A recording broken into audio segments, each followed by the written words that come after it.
안녕하세요. 오늘도 사연 살롱을 찾아주셔서 감사합니다. 서울에 살고 있는 30대 여성이에요. 흔히들 안 좋은 남자랑 헤어진 뒤 더 좋은 남자를 만나는 상황을 두고 똥차 보내고 벤츠 탄다고 하잖아요. 그런 의미에서 저는 벤츠를 타게 된 파혼녀인 셈이에요.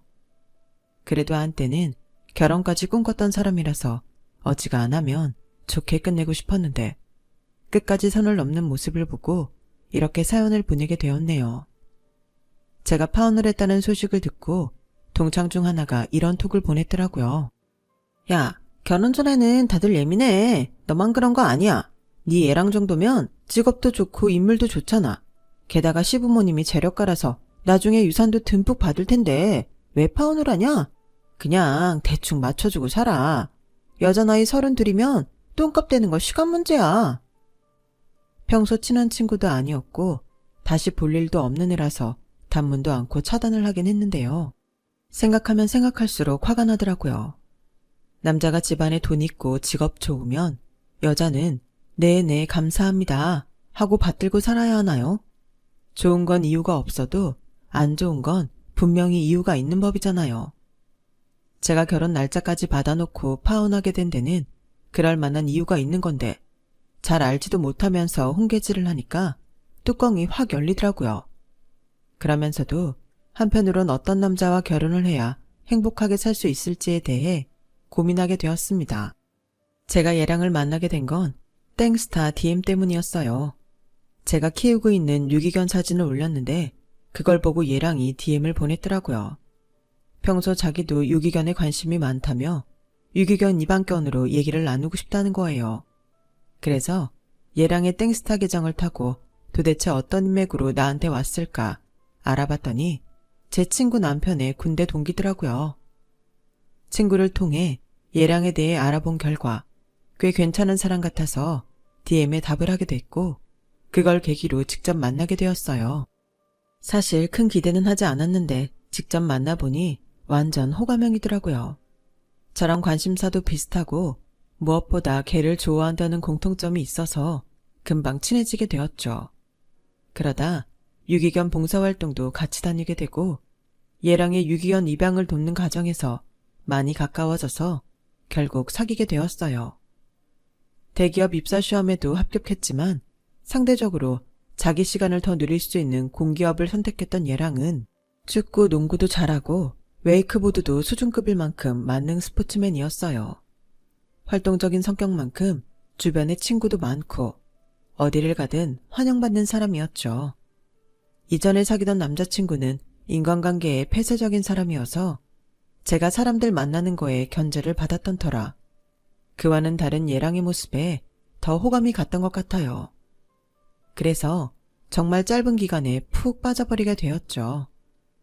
연애를 한 3년 동안 단 한 번도 싸운 적이 없을 정도로 우리는 잘 맞았어요. 연애 중에 제가 1년 정도 해외 지사에 나가게 된 적이 있었는데 그때조차 얘랑은 저를 안심시켜 주었어요. 당연히 가야지. 자기한테 얼마나 좋은 기회인데. 1년? 길다고 보면 긴 시간이지만 막상 바쁘게 일하다 보면 금세 지나. 여자들은 군대 간 남자친구도 기다리는데 내가 널 고작 1년을 못 기다리겠어. 주말에 월차 껴서 내가 너 보러 가도 되고 여름 휴가 받아서 갈 테니까 너무 걱정 마. 그치만 나랑 떨어져 있는 동안 자기 마음이 변하면 어떡해. 눈에서 멀어진다고 마음에서도 멀어질 정도의 남자라면 끝내는 게 낫지 않겠어? 난 그런 놈 아니니까 걱정 붙들어 매. 처음엔 그래도 혹시나 하는 마음이 있었던 것도 사실이지만 한결같은 얘랑의 태도를 보면서 안심할 수 있었어요.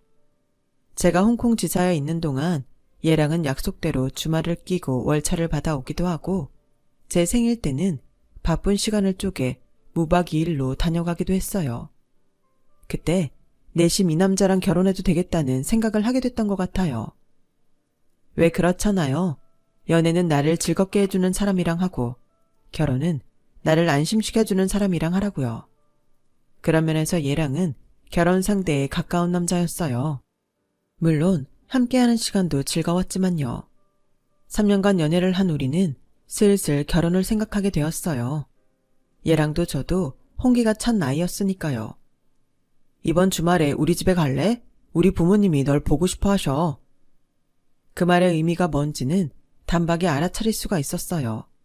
그래서 나름 마음의 준비를 하고 따라 나섰죠. 예랑의 아버지는 꽤 규모 있는 회사의 부사장이었는데 정년퇴직을 앞두고 계셨어요. 오랜 회사 생활을 해서 그런가 사람을 대하는 데 있어 굉장히 능숙한 면이 있는 분이셨어요. 예랑과 눈매가 비슷해서인지 처음 뵙는 자리인데도 왠지 낯설지 않았죠. 예랑의 어머니는 모 여대 가정학과를 졸업하신 분인데 그래서 그런가 꽤 가정적인 분이었어요. 있는 집에서 자라 대학 졸업 후 바로 결혼을 하신 분이라서 사회생활 경험이 없는 분이셨죠. 집을 꾸미고 요리하고 자식 교육만 담당해 오신 분이라 대화를 나누는 내내 약간의 벽이 느껴지기는 했어요. 그런 건 여자가 할 일은 아니잖니? 라는 말을 입에 달고 사시는 분이었거든요. 정치나 경제에는 문외한이라서 그 방면 얘기를 하는 걸 꺼려 하시는 것 같기도 했어요. 그날 식사를 마치고 차를 마시면서 아버님이 저희 회사에서 담당하는 업무 관련 얘기를 꺼내셨는데 저를 비롯해 아버님과 예랑이 진지하게 대화를 나누자 어머님이 중간에 대화를 끊으시더라고요. 여보, 그런 얘기는 회사에 가서 하세요. 정화 씨가 불편해하잖아요. 괜찮습니다. 제 업무에 관한 얘기라 불편하지 않습니다. 그랬더니 어머님 얼굴에 찬기운이 확 도는 거예요. 그래요? 솔직히 난 여자의 행복은 밖에서 찾는 게 아니라 가정 안에서 찾는 거라고 생각하는 사람이라 내 며느리도 그런 사람이길 바랬어요. 남자가 밖에서 큰일을 하려면 아내가 집에서 내조를 잘 해야 한다고 생각하거든요. 그런 면에서 정화 씨는 결혼이랑은 좀 먼 사람 같네요. 아니, 그렇다고 내가 이 결혼을 반대한다는 건 아니고 다만 엄마 된 입장에서 내 아들 걱정은 안 할 수 없다는 얘기죠 뭐. 집에서 살림이나 하는 아줌마의 입장이 그렇다는 거니까 흘려 들으세요. 말로는 별것 아닌 것처럼 얘기하셨지만 자리가 자리인 만큼 제가 어떻게 그 말을 흘려 들을 수 있겠어요. 그래서 인사를 마치고 집으로 돌아가는 차 안에서 예랑한테 물었어요. 자기야, 결혼하면 나 회사 관둬야 하는 거야? 무슨 소리야. 어렵게 들어간 회사를 왜 그만둬? 남들은 못 들어가서 안 다닌 회사인데. 그치? 휴, 안심이다. 난 아까 자기 어머니 얘기 들으면서 혹시 내가 살림만 하길 바라시는 건 아닌지 걱정이 됐거든. 근데 자기 말 들으니까 안심된다. 괜한 기우였구나 생각하던 그때 예랑이 뜻밖의 말을 꺼냈어요.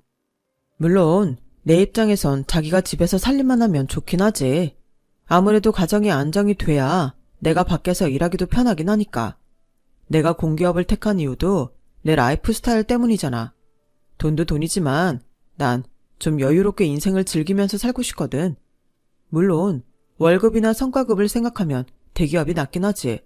근데 돈 주는 만큼 엄청 부려먹는 것도 사실이잖아. 난 결혼해도 지금처럼 여행도 자주 하고 여가 활동도 마음껏 하고 싶어. 난 자기도 그랬으면 좋겠는데 지금 다니는 회사 업무가 좀 과하긴 하지? 야근도 많고 주말에도 업무 연락 때문에 휴대폰을 들고 사는 실정이니까 그게 좀 마음에 걸리긴 해. 이건 일을 하라는 건지 말라는 건지 애매하더라고요. 그래서 직장 동료한테 조언을 구했더니 단박에 그러더군요. 뭐야, 자기 얘랑도 예비 시어머니랑 같은 뜻이란 거네. 잘 포장은 했지만 결국 같이 즐기고 살려면 네가 회사를 그만두라는 소리잖아. 근데 나라면 땡큐 하고 당장 회사 그만두겠다. 시댁에 돈도 있겠다. 남편값도 돈 잘 벌겠다. 뭐가 걱정이야. 게다가 자기들이 일 그만두라고 하는 건데 나중에 가서 딴소리 하겠어? 난 자기가 정말 부럽다. 받아들이는 사람에 따라서는 부러울 일이기도 하겠죠. 하지만 제 입장에서는 서운함이 더 컸어요. 남자들이랑 똑같이 교육받고 치열한 경쟁을 통해 직장 생활을 하게 됐는데 여자라는 이유로 내 커리어를 다 버리고 집에 들어앉아 살림이나 하라는 소리니까요. 그렇다고 전업주부를 비하하려는 건 아니에요. 각자 자기가 원하는 방향대로 살아야 한다는 얘기죠. 그런 의미에서 예랑과 시어머니는 제 의사는 전혀 존중하고 있지 않다는 게 문제였어요. 지금껏 3년이나 사귀면서 한 번도 제가 일하는 거에 대해 별말 없다가 갑자기 이러니까 뒤통수를 맞은 기분이었어요. 영준 씨, 지난번에 자기가 했던 말에 대해 고민해봤는데 아무래도 난 일을 그만둘 수는 없을 것 같아. 난 지금 내가 하는 일이 정말 좋거든. 그래서 말인데 혹시 내가 계속 일하는 문제가 마음에 걸린다면 지금이라도 이 결혼 다시 생각하는 게 좋을 것 같아. 그게 무슨 소리야. 내가 언제 너 보고 일 그만두랬어? 내 말은 네가 살림을 하는 것도 상관없다는 의미였어. 그리고 그런 정도 문제로 결혼을 관두자는 게 말이 돼? 너한테 내가 그 정도밖에 안 되는 사람이었냐? 아니, 내 말은 그런 뜻이 아니라 영준 씨 뜻이 그런 게 아니라면 미안해. 내가 곡해했나 봐. 참 이상하죠? 얘랑과 얘기를 하다 보니 왠지 제가 나쁜 년이 되는 것 같았어요. 그래서 제가 먼저 사과를 하고 화해를 했어요. 하지만 찜찜한 마음은 내내 지울 수가 없었죠. 저희 부모님한테도 결혼 승낙을 받은 우리는 본격적으로 결혼 준비를 시작했어요. 예비시댁에서 올해 안에 결혼식을 올리길 바라셔서 일정이 빠듯했어요. 그래서 결혼식을 내년에 하자고 부탁을 드려봤지만 어머님은 완강히 버티셨어요. 기왕 하기로 한 거 해넘길 필요 있겠니? 니들 나이가 적은 것도 아니고. 어머님, 그래도 기왕이면 내년 봄에 하는 게 낫지 않을까요? 겨울에 하는 것보다는 그게 나을 것 같은데요. 지금 당장 준비를 해도 예식장 잡는 것도 그렇고 연말엔 업무가 많아서 결혼 휴가 내는 것도 눈치가 보여서요. 그러니까 이참에 회사 그만두면 되잖니. 넌 내 말을 귓등으로 흘린 거니? 네 회사 일 때문에 결혼식을 미루자는 게 말이 되는 소리냐고? 괜히 불똥이 저한테 떨어지는 것 같아서 할 수 없이 어머님 뜻을 받아들였어요. 그리곤 N년차 직장인의 노하우를 발휘해 결혼 준비를 시작했어요. 결혼 예산을 잡고 미리 예약하는 항목과 천천히 준비해도 되는 항목을 나눠 스케줄표를 짰어요. 혹시나 차질이 생길 걸 대비해 플랜 B도 미리 대비해 두었죠. 마치 회사 업무처럼 기획서를 만들고 엑셀 파일도 작성했어요. 1년에 한 번뿐인 결혼을 이렇게 업무의 연장처럼 진행하게 될 줄은 몰랐지만 어쨌든 어떻게 가든 서울로만 가면 된다는 일념으로 달려들었죠. 그렇게 직장 업무와 더불어 결혼 준비까지 하느라 정신없이 지내던 어느 날 엄마한테 전화가 왔어요. 내가 너한테 이런 얘기를 하는 것도 민망하다만 그래도 네가 알아야 할 것 같아서 전화했다. 어렵게 말을 꺼낸 엄마의 얘기를 들어보니 상견례를 마친 시점부터 시어머니가 종종 저희 엄마가 아는 수혜점에 찾아오셨는데 얼마 전엔 카탈로그를 들고 찾아와서는 각종 물건들을 강매했던 모양이었어요. 말로는 아는 지인이 파는 물건인데 물건이 너무 좋아서 그런다며 고가의 그릇 세트부터 저희 집에는 필요도 없는 인테리어 제품까지 수천만 원에 달하는 물건들을 떠넘기신 거였죠. 사부인, 어차피 애들 결혼할 때 혼수 챙겨주실 거 아니에요? 이 물건 사서 혼수로 주시면 되는데 뭐가 걱정이세요? 그릇부터 장식장까지 다 수입품이라서 이런 건 현지가 아닌 이상 우리나라에서는 쉽게 구할 수 없는 것들이에요. 혼수로 가름할 수 있다는 말에 엄마는 제게 주려던 결혼 자금을 털어 물건을 구입하셨는데 얼마 전에 배송된 일부 물건을 받아보시곤 도저히 안 되겠다고 판단하신 거였어요. 물건 질이 너무 떨어지는 데다가 도저히 그 돈을 주고 살 물건들이 아니었거든요. 이건 누구한테 공짜로 주기도 뭐한 한심한 것들이었죠. 엄마, 그걸 왜 이제야 말하는 건데? 그래서 그 돈을 다 시어머니한테 줬어? 그럼 어떡하니? 선불로 줘야 한다고 그 자리에서 계좌이체 시키는 걸. 뭐? 현금 결제를 했다고? 2,500만 원이나 하는 큰 돈을? 그날 퇴근하자마자 불이 나게 엄마 가게로 달려간 저는 가게 한쪽에 쌓여있는 물건들을 보고는 열이 확 올랐어요. 그래요. 수입품은 수입품이었죠. 다만 예비 시어머니가 말했던 이태리 고급 수입품이 아닌 싸구려 중국산이라는 게 문제였죠. 거기다 마감도 엉망이고 심지어 그릇 세트에 그려진 그림은 너무 허접해서 웃음이 날 지경이었어요. 엄마, 이건 내가 어머님 만나서 해결할 테니까 엄만 신경 쓰지 마. 안 그래도 눈앞에 쌓인 일이 한가득인데 예비 시어머니가 벌인 말도 안 되는 일까지 처리하려니 머리가 지끈거렸어요. 아니, 다른 사람도 아니고 사돈한테 물건을 팔 때는 적어도 제품 상태는 확인했어야 하는 거 아닌가요? 그리고 자기 지인을 돕는 거라면서 왜 저희 집에 떠넘기냐고요? 생각할수록 화가 났지만 일단 예비 시어머니를 만나서 얘기를 들어보기로 했어요. 그래서 예비 시어머니한테 전화해서 저희 엄마한테 판 물건 때문에 직접 만나 얘기를 좀 하고 싶다고 했더니 바빠서 시간이 안 난다는 거예요. 그렇다고 물러설 수는 없어서 그럼 제가 얘랑과 함께 댁으로 찾아뵙겠다고 했죠. 그랬더니 그제야 시간을 내주더라고요. 어머님, 그 물건들 말인데요. 환불받고 싶어요. 제가 상태를 봤는데 하나같이 도저히 쓸 수 없는 것들이었어요. 들어서 아시겠지만 그 물품 대금은 저희 엄마가 제 혼수 장만할 때 쓰시려고 준비해둔 돈이거든요. 결혼식도 얼마 안 남았는데 저희도 혼수 준비는 해야 하잖아요. 그러니까 어머님이 지인분한테 말씀 좀 해주세요. 예, 누가 보면 내가 그 돈 떼어먹은 줄 알겠다? 내가 받은 거라곤 소개비조로 몇 푼 받은 게 전부야. 어머니 나도 피해자라고. 그런 물건이 올 줄 나라고 알았겠니? 좋은 물건이라니까 연결시켜준 것 뿐이라고. 그리고 그 사람 나도 연락 안 돼. 그럼 그분 연락처랑 성함 좀 알려주세요. 제가 직접 경찰에 신고할게요. 경찰에 신고하겠다고 하자 예비 시어머니는 자기가 어떻게든 환불받아 주겠다며 신고는 하지 말라고 사정을 하더라고요. 그리고 열흘쯤 지나 예비 시어머니가 저희 엄마 계좌로 돈을 보내주었어요. 너 이번 일은 우리 영준이한테 비밀로 해야 한다. 따지고 보면 나도 피해자 아니니 괜히 아들한테 이런 꼴 보이기 싫다. 저도 돈을 돌려받았으니 일을 크게 벌리고 싶지 않아서 그러기로 했어요. 그렇게 사건은 일단락되고 저는 다시 회사 일과 결혼 준비에 몰두하고 있었는데 아빠가 제게 전화를 했더라고요. 그리고는 생각지도 못한 소식을 접하게 되었죠. 뭐? 엄마가 유방암이라고? 그래서 엄마는 괜찮아? 수술하면 괜찮대? 얼마나 심각한데? 일단은 수술을 해봐야 한다는데 그리 비관적이지는 않은 모양이야. 그래서 말인데 네 결혼 조금 미루면 안 되겠니?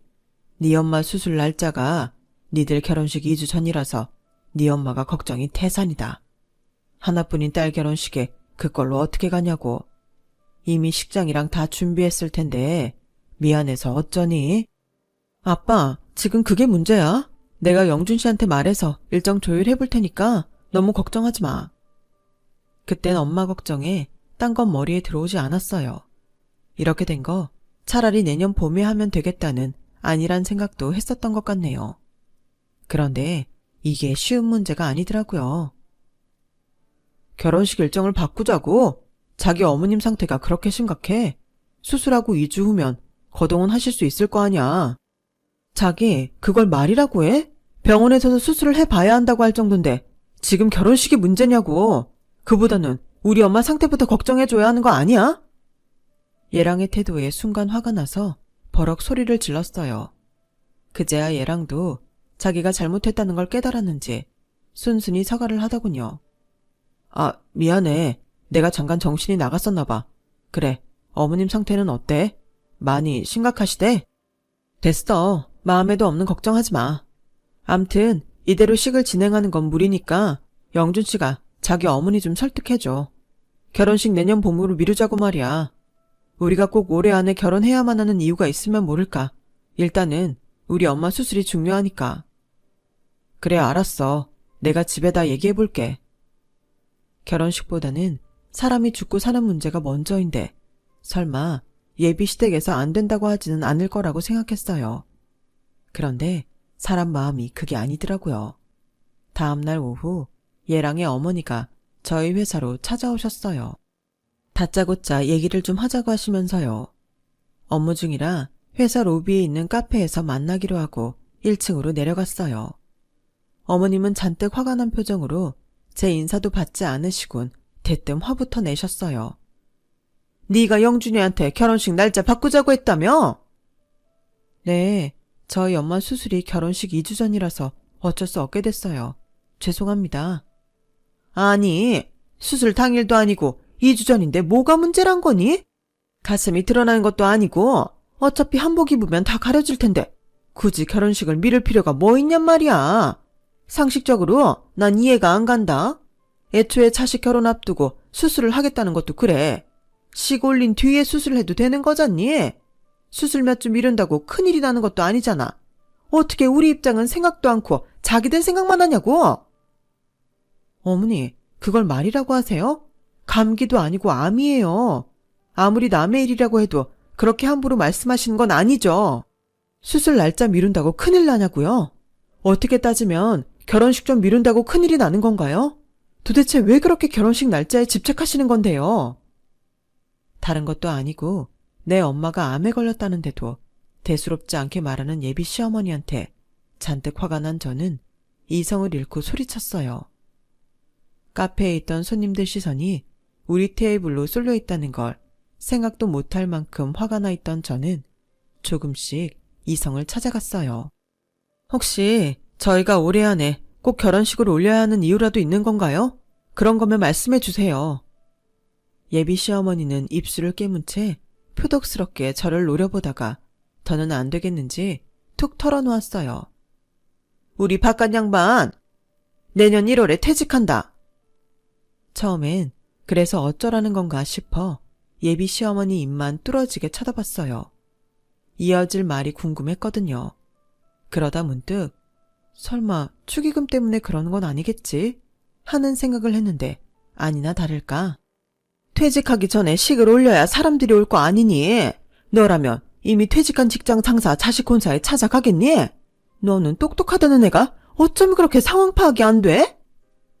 설마가 사람 잡는다고 이건 아무리 이해하려고 해도 도저히 이해할 수가 없었어요. 고작 그따위 돈 몇 푼 더 받아들이자고 이 난리를 피우신 거예요? 정말 대단하시네요. 있는 사람들이 더 한다더니 정말 대단하십니다. 평소에 돈 많다고 그렇게 자랑하시더니 고작 돈 몇 푼에 인간 이하의 행동까지 서슴지 않으시고. 뭐? 너 지금 말 다 했니?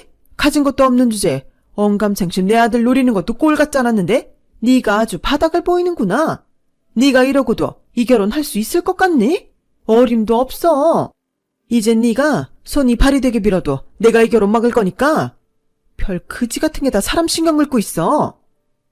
예비 시어머니는 얼굴이 시뻘개지도록 화를 내고는 자리를 박차고 나갔어요. 사무실로 돌아와 자리에 앉자 그제야 현타가 오더라고요. 애초에 잘못 끼워진 단추를 어떻게든 만회해 보겠다고 노력했지만 결국 이런 결말을 맞게 되는구나 생각하니 그간 기울인 노력이 너무 아깝고 진작 끝내지 못한 제 미련함에 화가 났어요. 그래도 어떻게든 업무에 집중하려고 노력했는데 퇴근 시간에 맞춰 얘랑한테 전화가 왔더라고요. 회사 앞이야. 나와. 잔뜩 화가 난 목소리로 전화를 끊는 걸 봐서는 자기 엄마한테 낮에 있었던 일을 전해들은 모양이었어요. 차라리 잘 됐다 생각했죠. 입 아프게 떠들 필요가 없어졌으니까요. 그런데 사람은 이기적인 동물이라더니 그 말을 실감하게 되더라고요. 뭐? 자기 엄마가 그래? 내가 결혼식 날짜 안 바꿔주면 파혼하겠다고 성질을 냈다고? 와, 사람 정말 미치게 하시네. 내가 화를 낸 건 사실이야. 우리 엄마 수술보다 축의금 걷어들이는 게 더 중요하다고. 결혼식 연기 못한다고 하시는데 어떻게 화를 안 내? 그리고 파혼 얘기 꺼낸 건 내가 아니라 당신 엄마라고. 제가 자초지종을 설명하자 얘랑은 믿기지 않는다는 표정으로 말했어요.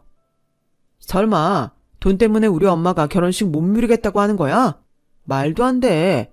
너도 알잖아. 우리 부모님 돈이라면 차고 넘치게 가진 분이라는 거. 그보다 혹시 네가 우리 엄마한테 뭐 잘못한 게 있는 건 아니고? 그러지 않고서야 우리 엄마가 이런 일에 고집을 부리실 이유가 없잖아. 남자들은 자기 부모를 정말 모르는 모양이에요. 그래서 일전에 있었던 물건 강매 일들까지 죄다 말해주었어요. 자기 엄마가 얼마나 돈에 벌벌 떠는 사람인지 좀 알라는 의도였죠. 그 말을 들은 얘랑은 얼굴이 벌겋게 달아올라서는 아무 말도 못했어요. 그리고 일이 이렇게 된 이상 우리 결혼은 힘들 것 같아. 나도 우리 부모님도 이번 일로 자기랑 자기 부모님한테 많이 실망했거든. 아마 모르긴 해도 자기 어머니도 날 며느리로 드리고 싶지 않으실 거야. 그러니 영준 씨한테 그런 거짓말까지 하셨겠지. 그러니까 이쯤에서 정리하자. 미리 예약한 것들은 내가 취소할게. 예약금 걸어놓은 건 내가 자기 계좌로 붙여줄게. 얘랑은 이렇게 끝낼 수 없다고 끝까지 저를 붙잡았지만 이미 마음이 떠난 이상 저도 물러설 수만은 없었어요. 그리고 그때는 제 결혼보다는 엄마가 더 걱정이기도 했고요. 그렇게 파혼을 하고 엄마 수술을 앞둔 어느 날, 주말이라 제가 엄마 병실에 붙어 있었는데 누가 복도에서 고래고래 소리를 치는 소리가 들리더라고요. 나가보니 예비 시어머니였어요. 예비 시어머니는 저를 보자마자 달려와서는 제 머리채를 잡곤 욕설을 퍼부었어요. 이년아, 너 때문에 생떼 같은 내 아들 다 죽게 생겼다. 이제 어쩔 거냐? 이거 놓으세요. 제가 뭘 잘못했다고 이러는 거예요? 저는 예비 시어머니 손을 뿌리치며 말했어요. 몰라서 묻냐? 네가 내 아들 꼬셔서 정신 못 차리게 해놓고 날 아주 돈에 미쳐서 아들 혼자 말아먹은 애미로 만들어선 파혼했잖아. 그게 제 탓인가요? 어머님이 돈 욕심에 아들 결혼 파토 낸 건 사실이잖아요. 아버님 퇴직 전에 축의금 걷어들여야 한다고 저희 엄마 암 수술 날짜까지 바꾸라고 말도 안 되는 고집 부렸던 거 기억 안 나요? 그뿐인가요? 어머님이 도박으로 날린 돈 메우려고 저희 집에 싸구려 물건 강매했던 것도 사실이잖아요. 어머님이 나서서 아들 혼자 망치고 우리 사이 끝내놓으신 것도 모자라 이 난리까지 피우세요. 한때 시어머니를 모실 뻔한 분이라 어지간하면 참아드리려고 했는데 저도 더는 안 되겠네요. 당장 사과하지 않으면 폭행으로 고소할 거예요. 뭐라고? 나보고 사과를 하라고? 웃기지 마라 이년아. 사과는 네가 해야지. 당장 가서 내 아들한테 사과해라 이년아. 예비 시어머니는 악착같이 손을 뻗어 제 머리채를 다시 잡으려고 했어요. 그런데 그때였어요. 저희 엄마랑 같은 병실을 쓰시는 환자분 아들이 달려와 저한테서 예비 시어머니를 떼어냈어요. 그러자 예비 시어머니는 그 남자를 보고는 기가 막히다는 듯이 웃더라고요. 하, 이 년이 남자가 있어서 내 아들을 버린 거였구나.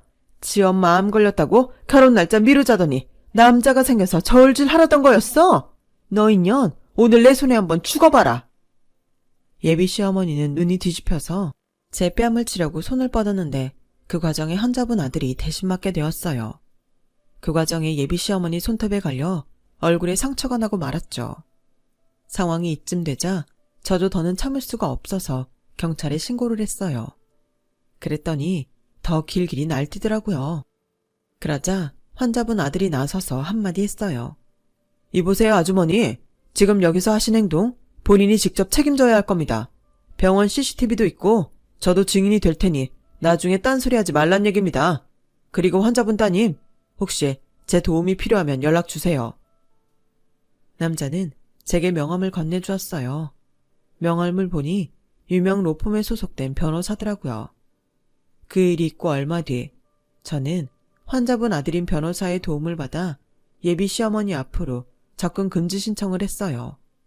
그리고 예랑을 통해 앞으로 이런 일이 재발하지 않도록 하겠다는 약속을 받았어요. 예비 시아버지께서는 당신 아내 때문에 파혼을 하게 된 점과 이번 일에 대해 사과하시면서 약간의 위자료를 건네셨어요. 몇 번이나 거절을 했지만 극구 받아달라고 고개를 숙이셔서 받아들이게 되었죠. 얼마 뒤 엄마는 수술을 받으셨고 수술 결과가 좋아서 현재는 퇴원해 재활운동을 시작하셨어요. 아, 그리고 이번에 엄마 간병을 하면서 옆 침상의 환자분 아들과 가까워지게 되었어요. 저 때문에 예비 시어머니 손톱에 긁힌 상처를 치료해 주느라 휴게실에서 몇 번 얘기를 나눴는데 그걸 계기로 친해졌거든요. 아직은 제가 파혼한 지 얼마 안 돼서 사귈 마음이 없다고 하자 기다리겠다며 그때까지는 남사친으로 제 옆에 있겠다고 하더군요. 덕분에 법률 도움도 받고 지금은 퇴근 후 종종 만나 술잔을 기울이는 사이로 지내고 있습니다. 저희 부모님은 하루빨리 우리 둘 사이에 진전이 있기를 바라시지만요. 그거야 뭐 인연이 된다면 그렇게 되는 거겠죠. 한 번의 뼈아픈 실패가 있었기 때문에 이번에는 조금 더 조심스럽게 시작하고 싶네요. 지금까지 제 이야기 들어주셔서 감사합니다. 항상 건강하시고 평안하세요. 여러분, 사연 댓글에 응원과 현명한 조언 부탁드려요. 좋아요와 구독은 저에게 큰 힘이 됩니다. 오늘도 좋은 일 가득하세요.